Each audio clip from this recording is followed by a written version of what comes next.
muchas cosas que se incumplieron para que esta persona tuviera un contacto directo. ¿Ya? Entonces, contacto directo es cuando una persona toca una parte que sí está energizada. ¿Y podrían ustedes indicarme una parte que siempre está energizada? Las barras. La barra, ¿cierto? Ahora, ¿por qué una persona estaría metiendo las manos en la barra? Para conectar o desconectar algo. Pero tendría que estar como antes, ¿cierto? O abajo el sistema. O abajo el sistema, ¿cierto? Otra parte donde siempre hay energía, adentro de un enchufe, ¿cierto? Ahí siempre hay energía, esa parte siempre debe estar energizada. O adentro de una lámpara, entonces son siempre zonas donde un usuario no debería tener acceso. ¿Ya? Eso es el contacto directo. Por otro lado tenemos el contacto indirecto, que se produce cuando una persona toca partes que normalmente no deben estar energizadas. Entonces ahí está la diferencia. Contacto directo es cuando alguien toca las partes que sí deben estar energizadas, y contacto indirecto es cuando alguien toca algo con energía, pero que en circunstancias normales eso no debería tener energía. Como por ejemplo, ¿se le ocurre algo que uno pudiera tocar que le da la corriente que no debería darle la corriente? ¿La qué? La tapa de un tablero, sí. Hoy día me pasó, por ejemplo, que el tronco con el que los jornales estaban haciendo mezcla, yo estaba haciendo contacto. Ya, perfecto. Ahí tenemos un caso explícito de algo, tenemos dos casos excelentes de donde podemos tocar cosas que no deberían estar energizadas y podrían estar. O sea, la carcasa de una máquina. Ya no se fabrican casi maquinarias con carcasa metálica justamente para prevenir esto. Pero antiguamente todo era con carcasa metálica, refrigeradores, máquinas congeladoras, lavadoras, centrífugas, secadoras, y ahí había mucha accidentabilidad, sobre todo en las secadoras que ya, porque ya tenían agua, había humedad, estaba el suelo mojado, entonces ahí era mucho más peligroso. Ahora se acotan un poco las zonas que están energizadas, pero también de repente tuberías de cobre que están energizadas por distintas fallas en algunas zonas de la instalación, como por ejemplo los sistemas de puesta a tierra que están conectados a las tuberías de cafetería, Las casas antiguas. los termoeléctricos, sí, también las casas antiguas. Las casas antiguas tienen tuberías metálicas, algunas, en el centro de Santiago. Sí. ¿Las Condes también? Ah, no, no, el caso tan... Sí, las casas más antiguas seguramente... O la escuela militar, hay una... Parece que están comprando todas esas casas, ¿no? Pero me tocó ir una vez en esas casas y todo... Tuberías metálicas. Tenía los Siemens. Ah, sí, para antiguo. Tuberías metálicas, yo no sé de qué color eran, pero ya las conozco en negras, seguramente no sé si están ennegrecidos con el tiempo o ya se fabricaban de color negro, y dentro tenían unos conductores que su cubierta es como una tela de saco, no tiene plástico, sino que igual que una tela, que una boleta que hubiera tejido una funda para ese cable, así son.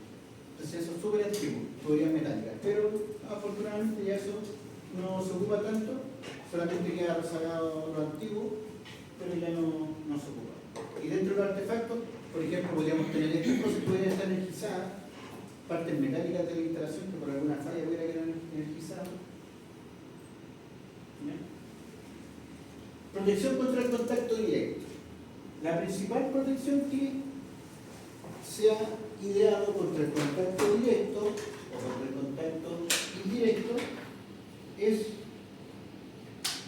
la carcasa de plástico. ¿Ya? Y si ustedes ven un taladro, los taladros tienen dos patas nomás, ya no tienen tres patas de enchufe, porque se hace innecesaria la tercera pata de toma tierra porque es todo plástico. Entonces ya no tiene ninguna carcasa que aterrizar, no tiene ninguna parte aterrizable, por lo tanto la carcasa es plástico. Y esto aplica, yo diría que para el 95% de las herramientas eléctricas. Ya, serrucho eléctrico, indetadora, taladro, esmeril angular, roto martillo, destornillador inalámbrico. O sea, no sé si existirá todavía herramientas con carcasa metálica. Supongo que siempre queda un porcentaje por ahí así, pero deben ser cosas que no están certificadas. Y por otra parte, tenemos la puerta del tablero y la contrapuerta que nos impiden o que le impiden a cualquier persona normal o que no esté autorizada a accidentalmente tocar una parte energizada. ¿Ya?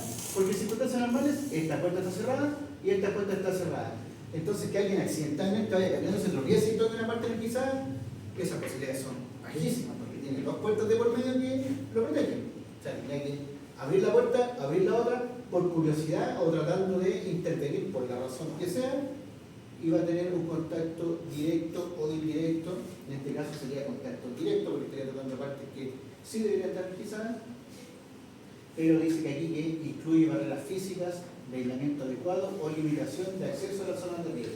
O sea, aquí tenemos barreras y limitación de acceso, ¿cierto?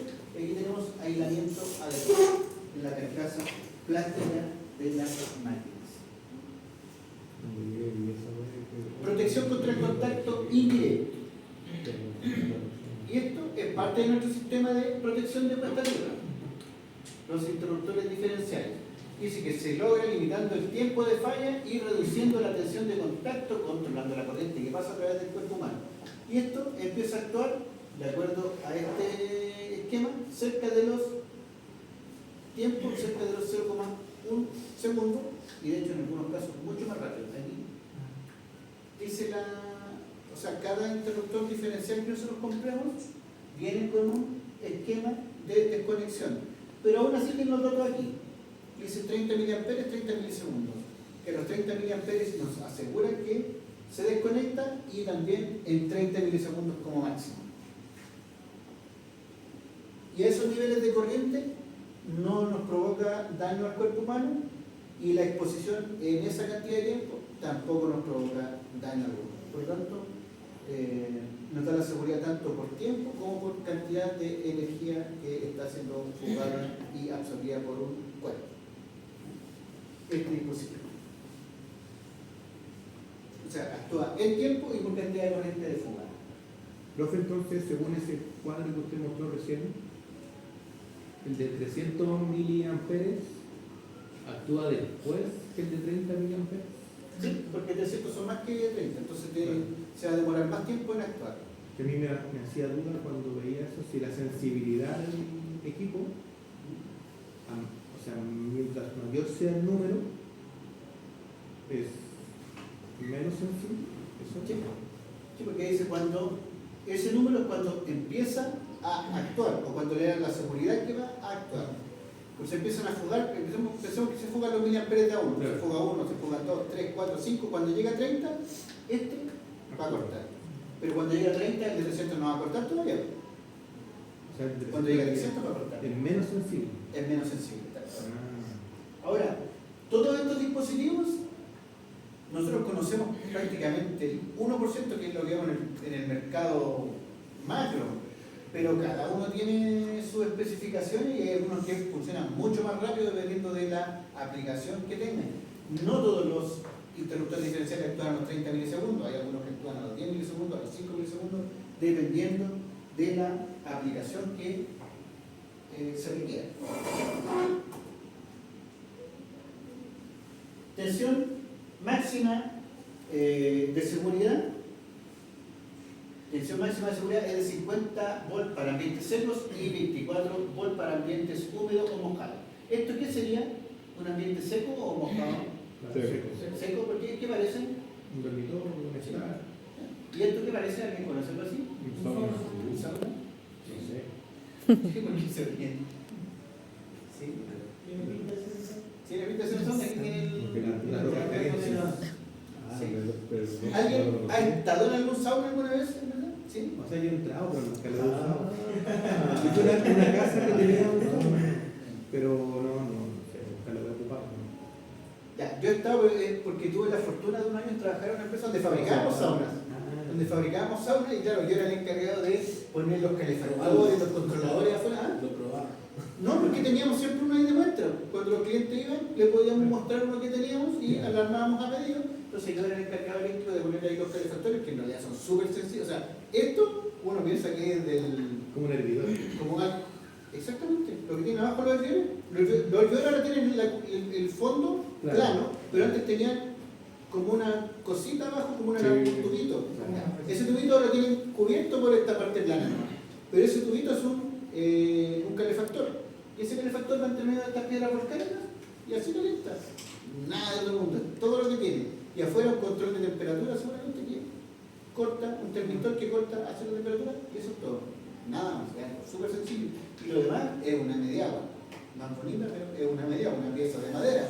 No es más que eso. enchulada de distintas formas, pero eso es. Entonces, los voltajes que podemos ocupar acá, 24 volts para lugares secos y aquí 50 volts para,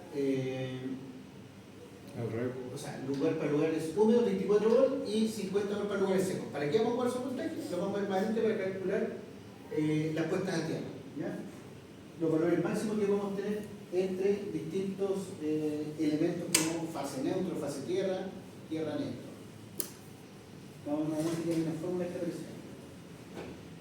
La resistencia del cuerpo humano, y de esto depende todos los cálculos que vamos a hacer de la puesta a tierra, de ahí salen los cálculos de la puesta a tierra, de cuánto necesitamos que esta resistencia, cuál sea el valor que tenga, dependiendo de qué, dependiendo de la resistencia del cuerpo humano, porque eso es lo que pretendemos proteger.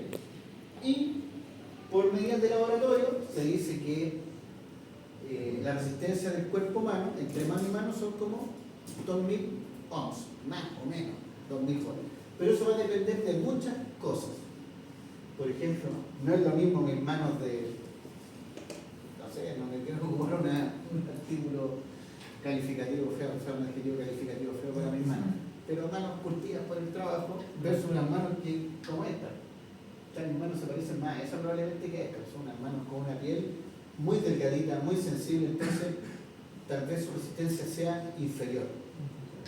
Entre manos más callosas, más sucias, más secas, la resistencia es más alta. Piel seca, resistencia más alta. Piel húmeda, más finita y más clarita es más delicada y resistencia inferior. ¿Ya? Entonces, de eso va a depender mucho valores de resistencia, pero nosotros vamos a tomar como referencia los 2000 ohms, que es el promedio.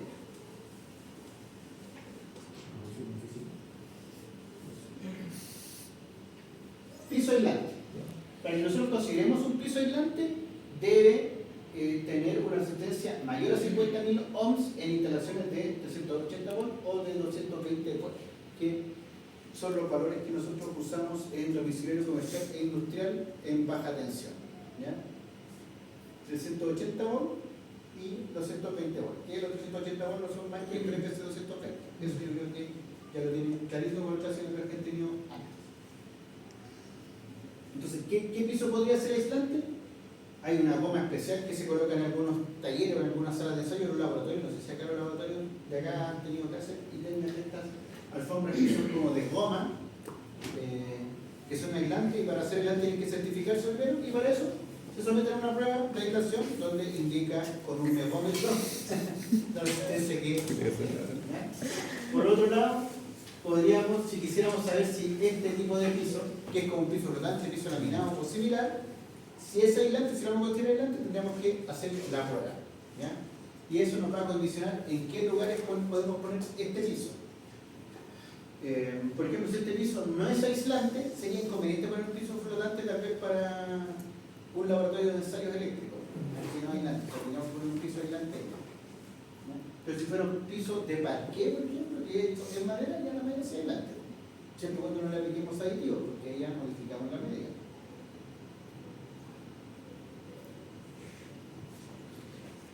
Método de medición para saber si este piso es aislante. Yo encontré una foto de alguien que pesaba 70 kilos, así que puse esa que pesaba 70,4 kilos. Se pone un paño húmedo en el suelo, que es muy similar a las medidas con el telurómetro. Cuando uno hace las medidas con el telurómetro en lugar donde realmente no hay tierra, se pone un paño húmedo todo el cemento y con eso se mide. Una medición bastante cercana a la realidad. En este caso se pone una placa metálica, un paño húmedo en el suelo, la placa metálica encima y un peso encima de 70 kilos que está estandarizado para con eso hacer la medida de la resistencia de ese piso para saber qué tan aislante es o si es conductivo o es aislante. ¿No? Si nos pasa corriente, es que entonces está ¿cómo se llama? Sí. ¿Cómo? O sea, si es que nos pasa como cosquilleos en los pies. Entonces... No, si no es que una persona se para ahí. Dice aquí que se pone una carga de 70 kilos. No, yo puse estos 70 kilos porque en verdad no se me ocurría que poner que supiera que pesaba 70 kilos, entonces mejor poner una pesa donde había una persona que pesaba 70 kilos. Pero se pone una masa encima del paño con un peso para que esto se ajuste al suelo, para que no quede la duda si realmente está flotando, tal vez por la comba que puede tener el suelo, el paño o la lámina metálica, poner los pesos encima para asegurarse de que está en contacto. Eso, para asegurar el contacto solamente. Tal vez se va una persona encima, puede ser, pero con zapatos. ¿Ya? Eso, pero solamente para asegurar la medida en contacto con el suelo.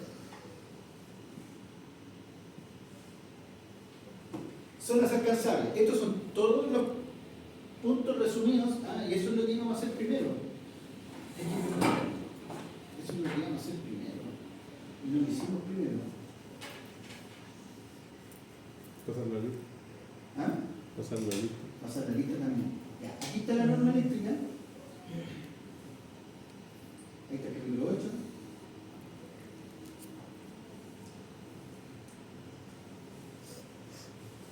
Ya, y aquí está el capítulo 9. Yo voy a intentar más tarde, ahora o mañana, enviárselo a Estefanía Quérez para que lo pueda compartir con ustedes. A la presidenta del curso. Ya, aquí está el capítulo 9. Esto es lo que teníamos que haber leído, pero yo me acuerdo que al principio del curso les dije que esto era súper fome, pero fome hasta para mí esto. Es fome. Yo, cuando me tocó a mí cursar estudios, teníamos que leerlo esto. O sea, estábamos aquí todos y usted leía el capítulo, así como lee la Biblia, cada uno leía un capítulo y un versículo y íbamos avanzando y lo conversamos. Pero la verdad es que nos quedamos todos dormidos. Entonces, yo como ya la conocía previamente, saqué los puntos más importantes, pero aún así se la voy a mandar para que si ustedes la quieren examinar más en detalle, la pueden examinar. Pero por el momento solamente vamos a revisar los puntos más importantes. Además que es muy larga para leerla también en las clases, entonces me iría a las clases leyendo esto. Entonces también definen qué es una zona alcanzable. Y una zona alcanzable es por la parte superior 2,50 metros, por la parte inferior 1 metro. ¿Ya? Ahora, 2,50 metros tal vez para algunas personas puede ser muy poco, para mí está bien, yo no llego ni saltando 2,50 metros. ¿Ya? Pero alguien que sea más alto, tal vez puede decir, no, si igual puedo, si paso corriendo así celebrando un vuelta, también me agarro un cable y me electrocuto, puede ser. Pero acá, por ejemplo, esto debería estar a 2,50 y no sabemos, me damos a ver si retomo. A ver si tengo cuando puedo luchar. Ah, sí. ¿El techo? No, la de esto. ¿Sí? ¿La bandeja? No, yo creo que está como a punto por ahí. ¿Qué dice? ¿Quién dice que está? 250. Yo igual digo que está a 2,50. 2,75. Digo que está a 2,50.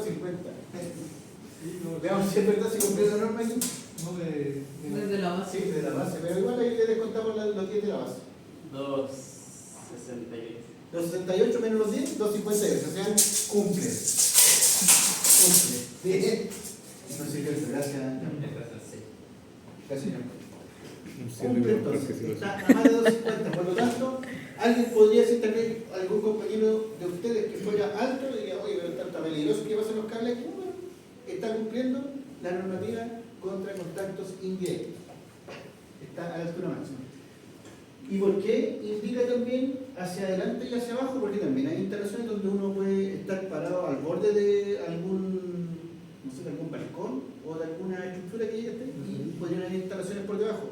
De hecho, hay oficinas donde tienen un piso técnico por abajo, que no sé qué nombre tendrá, tal vez Felipe lo voy a, tal vez durante el desarrollo de esto, para que se quede directo, voy a recorrer muchas veces a su... ¿Del piso cuánto a es su el sí, 1 metro.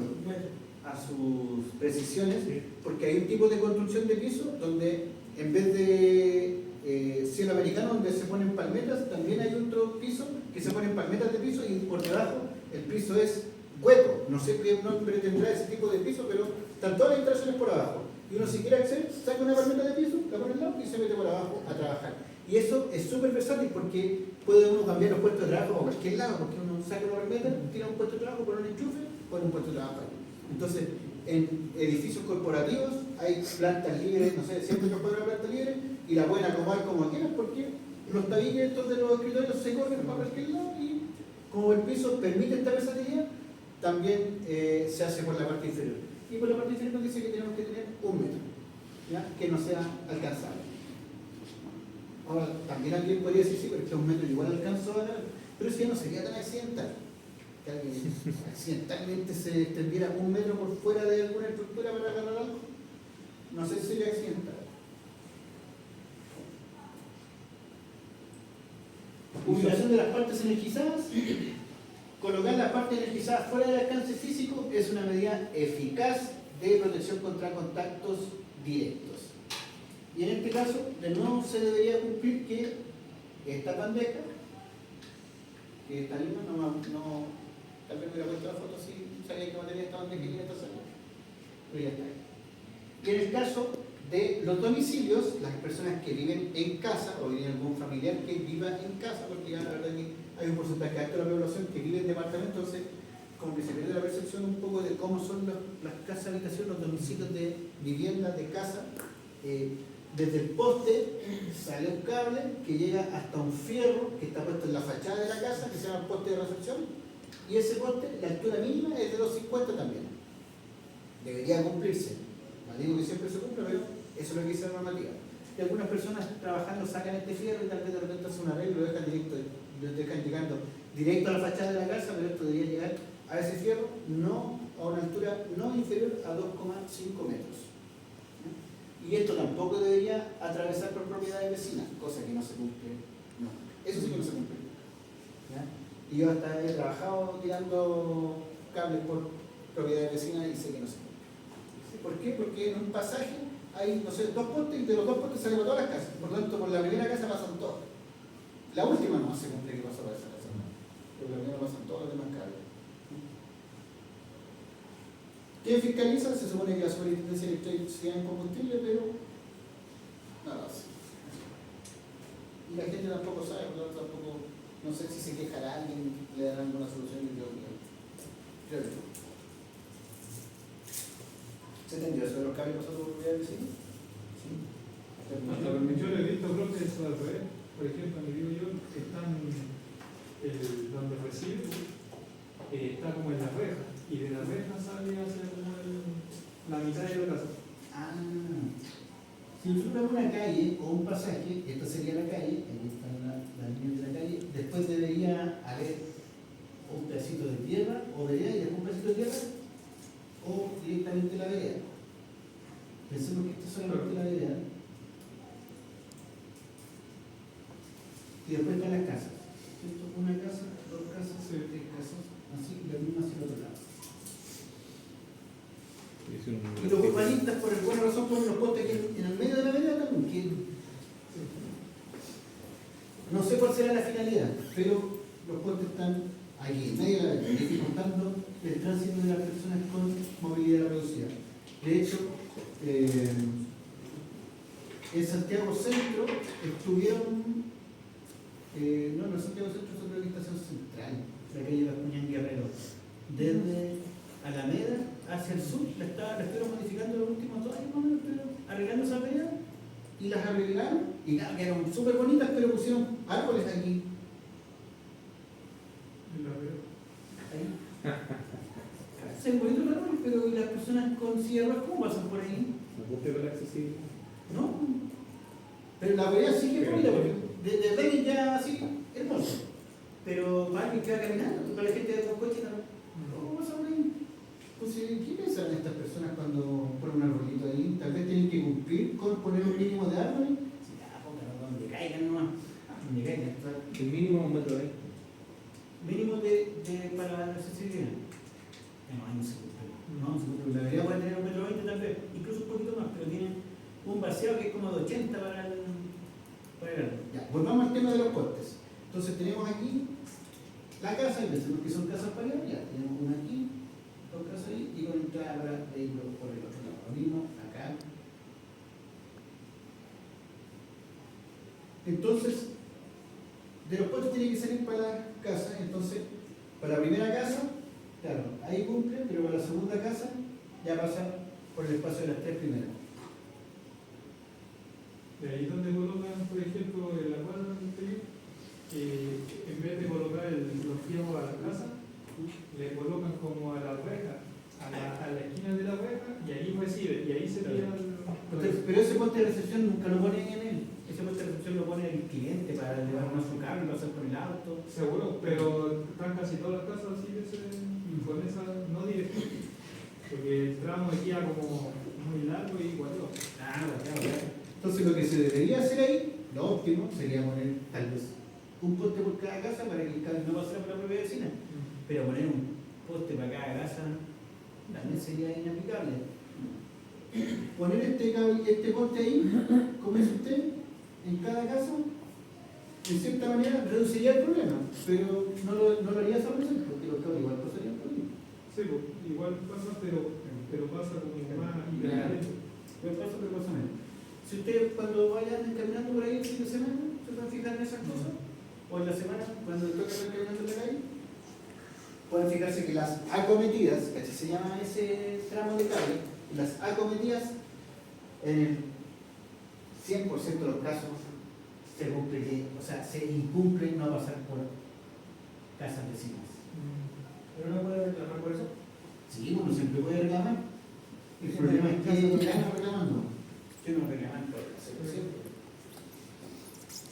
Entonces, por ejemplo, ¿pueden hacer cumplir? sí, yo creo que sí. Yo creo que sí, pero es bien seguido. Al final no es solamente los cables eléctricos que pasan, sino que ahí se puede de telecomunicación. Inclusive hace chico se puede. Claro, tiene mucha razón, pero de hecho lo que dice Alexander, y hay muchas películas y cine inspirados en eso, de un cliente residencial o una persona natural enfrentándose con una gran corporación. Entonces, eso es lo que va a enfrentarse usted, pues, enfrentarse con una gran corporación. De hecho, ahora es de las... ¿En qué comuna vive usted? Quilicura, ya usted tiene Enel. Ya, Enel ahora es de capitales chinos, ¿cierto? Entonces nosotros nos vemos, claro, nos vemos enfrentados a esa corporatividad, a una corporatividad internacional, a una multinacional. Entonces, esa multinacional le va a dar el gusto a usted, porque si le da el gusto a usted, le tendría que dar el gusto a todos los que piden eso. Entonces, probablemente lo podrían aburrir por cansancio ante recursos de protección, medidas de mitigación, o finalmente dicen, ya, ¿sabes qué, Alexander? Mira, ¿qué te parece si te hacemos un segundo piso en tu casa? Y usted va a optar por esa opción. De hecho, Es el segundo piso. sí, de hecho, muchas de las cosas que estamos hablando al principio de la clase, cuando se hacen estas grandes obras como la planta hidroeléctrica, o cuando hace una intervención de un patio fotovoltaico, a los vecinos se junta la comunidad y se les da una multicancha y una placita y todos felices, ¿cierto? Y ahí la gente no reclama. Y al principio empieza a reclamar, mira que estáis rompiendo todo, ya, pero sé que al final les vamos a entregar una multicancha y una plaza bonita. Contento. Entonces hay que buscarle una regla a las cosas, porque en verdad que eso suceda, y además la empresa puede decir, pero si yo compré la concesión así, que antes era de Enel, de capital chileno, y antes era de Chilentra, y esa empresa usted claramente no la conoce, ya desapareció hace muchos años, y desde ahí que ya estas instalaciones estaban así en mal estado, desde Chilentra. Tenían gente contratada, ahora son puros subcontratistas. Son puros subcontratos. Y de hecho ahí nosotros, yo siempre con el afán de exponer una realidad solamente, nunca de defender a las grandes corporaciones económicas. No. A mí no me parece el conglomerado económico. Pero, por ejemplo, cuando llueve, cuando hay mal tiempo, le dice la gente por ejemplo cuando llueve, pero no sé si es mal tiempo la palabra, porque es un tiempo, ¿no? A algunos les gusta la lluvia porque hay agua, porque les gusta a los agricultores, evita la sequía, ¿cierto? Entonces, no quiero decir mal tiempo, pero cuando hay tiempos de lluvia, o época de lluvia o de vientos, hay cortes de energía que siempre suceden. Y esos cortes de energía, la población civil, común y de a pie, la vecina le echa la culpa ¿a quién? A quién. No, porque mira, por culpa de ellos se cortó la luz. Pero ¿y ellos plantaron los árboles? ¿O ellos no los mantuvieron? Tienen la obligación de mantenerlo. Excelente. Tienen la obligación de mantenerlos. Pero creo que eso, los árboles son parte de la municipalidad también, ¿no? No de nosotros, o sea, aunque estén afuera del espacio. Vamos a ver ahí, mire. Y este caso que usted lo borré, el caso de Quiriquiro donde están arreglando la vereda con un arbolito, y usted mira para arriba, y está el árbol, saltan los cables arriba, el árbol de, no sé, un metro 50, si lo compran, todo bonito, pero hoy en día no más con el árbol de los cables, ¿es responsabilidad de él también? ¿O el compadre que lo plantó y no se le ocurrió que el árbol iba a crecer? Sí, pero a eso, bueno, hay un cobro por eso. ¿En eso lo cobraría la municipalidad? Porque en caso es algo de la municipalidad. O como. Y en el caso, por ejemplo, salió que si un árbol de tu casa cae del poste, tú sí lo consolas. Pero el árbol que está afuera de la calle, la municipalidad tiene que ser responsable. Que la municipalidad no puede cortar los cables, los árboles si están tocando arriba los cables, porque es muy peligroso, tiene que ser gente capacitada.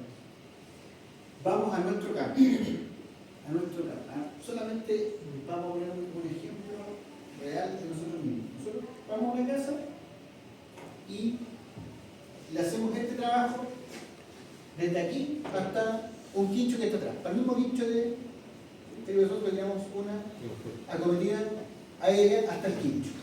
Y resulta que después este cliente va y planta arbolitos en su casa. Cuando en 10 años más crezca el árbol, ¿nos va a cobrar la garantía a nosotros? ¿Cierto? No decir, no, si tú pusiste el cable ahí, vos ya sabes que tienes que mantenerlo también. Pero si cuando yo lo puse no había un árbol llegando a los cables, ¿no? Ahora sí. Entonces la gente y la municipalidad planta árboles todos los días, por todos lados, porque se ven bonitos. Estamos todos de acuerdo en que se ven bonitos los árboles, pero parece que no toman resguardo que esos árboles van a crecer o dónde los plantan. ¿Cierto? Yo también planto un árbol en mi casa, en el antejardín. Y también cuando lo planto, como que me importa poco si van a crecer en un futuro. Sí, porque uno piensa en eso, como dice, un arbolito bonito, un naranjito, un limonero, o el árbol que sea, uno le dedica rápido. La gente no se pone a pensar en que alguien va a tener que mantener ese arbolito en el futuro. O lo mismo si se arbolilla, o si trae chinches de árbol, que el año pasado tuvieron hasta plaga los chinches de árbol. Como que, no hay problema, no, el árbol es mío, sí, pero yo lo planté, pero nada más, no es responsable de nada. Entonces ahí la población civil también tiene un cierto grado de culpabilidad, por la municipalidad, o los mismos vecinos cuando se dieron cuenta que plantaron árboles en su vereda, también tenían dicho a la municipalidad, o dicen que no planten árboles ahí, o así como protestan para algunas cosas, protesten por eso también, porque en 10 años más se les van a cortar la luz, o el suministro eléctrico, para hacer más agregado el lenguaje técnico, si les va a interrumpir el suministro eléctrico debido al crecimiento de estos árboles, ¿no? Así que no siempre la culpa es de la compañía. Ahora, el tema no es culpa de las compañías, y esto siempre como análisis desde el punto de vista nuestro, porque es probable que a ustedes les toque trabajar de este lado del lado de las empresas, más que del lado de los clientes. Ahora, mientras ustedes no tengan la profesión, claro, protestas no se quejan desde el lado de los clientes, pero después cuando sean parte de la industria van a estar de ese lado. Si una empresa, Enel, pone un tendido eléctrico para todos los clientes que están regulados y que tienen contrato, ¿quién es responsable de evitar que las personas se cuelguen al suministro eléctrico o que haya un campamento entero con 50 casas conectadas al mismo transformador que inicialmente era para 6 casas, ahora tiene 150? ¿Quién? ¿Enel? ¿Sí? Nosotros el otro día fuimos uno. Yo creo que la policía uniformada debe estar encargada de que eso no pasara. Nosotros hicimos eso el otro día. Fuimos a una población y tuvimos que desconectar a las personas porque estaban colgados del alumbrado público. Y resulta que cuando llovía, toda la gente ponía su estufita y se les caía la luz a toda la población del alumbrado público. Entonces está puro, pero claro, si ellos mismos estaban colgados. Entonces desconectaron a algunos. ¿Está para eso selección? O sea, de nuevo, José Miguel, si usted tira este cable aéreo para ese quincho y se cuelga un vecino de ese cable, ¿va a ser responsabilidad suya? ¿Que no se cuelgue? No, pero usted que puso el tendido eléctrico aéreo, usted no es el cliente, usted es el instalador. No, mi responsabilidad. ¿No? Mi responsabilidad del trabajo hecho. Claro, primero eso es un delito. Y del delito, el único responsable del delito es el delincuente. No hay otro responsable. Si nosotros empezamos siempre a hacer, o sea, esa es una postura ya casi ética. Si nosotros empezamos a ser responsables a un tercero por la comisión de un delito, ya yo creo que ahí estamos equivocados. Como cuando usted, no sé si algunos se meten a robar la casa y le dicen, oye, pero ¿cómo se te ocurrió poner protecciones? O sea, culpando al dueño de casa por la delincuencia. O sea, el único culpable del delito es el delincuente, no hay otro culpable. Eso creo yo, al menos dentro de mi formación ética. Y si el único responsable es ¿Cómo? Y si él no tuvo oportunidad de surgir en la vida. Eh, Por el ramo. Sí, Claro. sí. No, porque hay Sí, bueno, no, eso tiene razón, pero eso lo detalla Boris Cyrulnik en su teoría del apego, seguro. Si lo pueden ver a Boris Cyrulnik, que en realidad detalla eso, porque hay una parte fisiológica, una parte social y una parte médica que finalmente transforma al individuo en la persona que comete delitos, porque probablemente no sepan lo que es la empatía, y finalmente no saben lo que es la empatía porque en su etapa de formación cerebral no aprendió esa capacidad. ¿Ya? Pero eso es otra cosa. No sé si les dije en algún momento, yo soy terapeuta en adicciones. ¿En serio? Sí, por eso les digo lo que les digo, no lo invento. ¿Cuánto cobra la terapia? Lo hago gratis. Lo hago gratis. Para eso lo estudio, para hacerlo gratis a la comunidad. Si viene algún conocido, algún familiar, yo lo puedo acompañar. Pero O adicciones. dentro de mi tiempo libre. ¿Pero toda adicción? ¿Cómo? ¿Toda adicción? ¿Cualquier adicción o específicamente sustancia? O sea, lo que pasa es que tendríamos que definir adicción, que es cualquier comportamiento que provoque problemas tanto en el individuo como en su familia o en su círculo cercano, en alguna de sus actividades. Y dentro de esos comportamientos hay los más inusuales. Por ejemplo, ¿cuál es más raro? Ludopatía. Ludopatía. No, no está bien.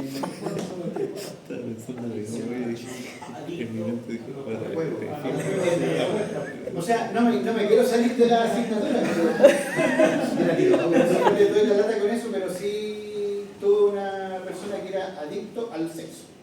Ah, pero eso es normal, po. No es normal porque No es normal. uno... Como todo. No, es que no.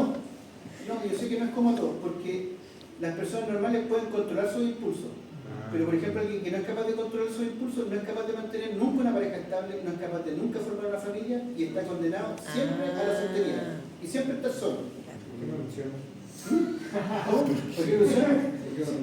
Entonces, claro, eso tal vez es divertido en un momento, o es divertido siempre, pero hay muchas etapas como el Año Nuevo, la Navidad, el cumpleaños, el casamiento, donde tienen que andar buscando que lo acompañe porque no tienen nunca que lo acompañe. Entonces, eso termina siendo una persona bastante infeliz en muchas etapas de su vida. ¿Cierto? Por un rato que no pudo controlar sus impulsos, termina siendo infeliz la mayor parte del tiempo. Trabajar en bitácora. Y eso, bueno, eso pasa con cualquier droga, porque uno tiene un momento de éxtasis, un momento de euforia y después un bajón. El conejo. El conejo del perder. Eso dentro del paréntesis. Está bien, profe. Bóvedas o salas de acceso restringido. De nuevo, estamos viendo las definiciones que están en el capítulo 9 de la normativa 4 del 2013. Bóvedas con acceso restringido, que solamente personal calificado pueda acceder a donde hay partes activas. Y para eso, si usted accede a partes activas, primero tiene que estar o con llave, o señalizadas de tal manera, o con alguien vigilando ahí, que solamente ingrese personal calificado. De hecho, nosotros que andamos, seguramente vienen acá algunos en metro, ven que hay algunas puertas donde dicen solamente personal calificado y se corta la energía. No cualquier pasajero que va en el metro puede decir, debe ser de aquí. No, un pasajero cualquiera no puede hacer eso. Tiene que venir alguien seguramente con una llave, abrir, seguramente el jefe de estación, abrir para que el personal calificado entre. Ni siquiera el personal calificado tiene idea, sino que hay un tercero que le da acceso a eso. ¿Ya? Y tiene que estar siempre señalizado de forma clara y precisa las zonas de riesgo y las zonas que sí se pueden acceder y manipular. ¿Cómo además deben estar protegidas estas zonas? Restringidas con acceso, restringidas con rejas, con puertas, con mallas, con tabiques u otra forma que impida a personas no autorizadas a acceder a estos espacios. En la calle hay estas cositas y tal vez hasta ahora no sabíamos qué eran, pero son transformadores que hay en las calles. Con estas puertas que no había dónde ponerlos, ponen en la vereda o en un jardín. Están claramente protegidos por estas rejas y además por una carcasa. O sea, hay una doble protección para que alguien llegue a hacer algo. Y en el caso de las subestaciones o donde hay transformadores de potencia, están con rejas, con concertinas, con cercos eléctricos, puntas de tiburón. O sea, hay estas formas de proteger esto para que las personas no entren. Por lo general acá en nuestro país como que no se ven muchas personas tratando de ingresar acá, salvo los que quieren ingresar a robar cobre, pero así como ingresar por empezar así para allá o para robarse algo, igual hay estas cosas más que robar que solamente el cobre, pero por lo general no es algo tan habitual, ya como que el robo de cobre está más en zonas rurales, en zonas donde hay poca vigilancia. Y también hay bastantes personas que fallecen en el intento de robarse algo porque también no tienen ningún conocimiento de cómo. En la subestación están robando en serio. Salió un robo. ¿En qué subestación? Pues cercano todo lo que en Concepción. Hay una noticia de una comuna cárcel donde dejaron la comuna completa sin electricidad por el robo de cobre. Se robaron la media tensión. Lo alimentaron. Tan brígido en el sur. Sí, no sé cómo lo lograron. Ah, sí, pues, atropellaron los postes. Es una política. Los chocaron y no votaron. Chocaron y botaron los postes. Y obviamente se electrizaron todo y se robaron todo el cable. Claro, porque a veces llega un Era viejo como- con una sierra y pretende Esto eran cortar. como 19 postes que botaron para hacer el robo. Sí, me sorprende cuando de repente salen noticias que, no sé, en alguna parte del norte se robaron 2 kilómetros de cable. 2 kilómetros de cable. Alto, buena pega. Buena pega. Sí, buena pega. Ayer fui a una charla de Nexans y veo cuánto decían que el kilo de cobre está a 10 lucas.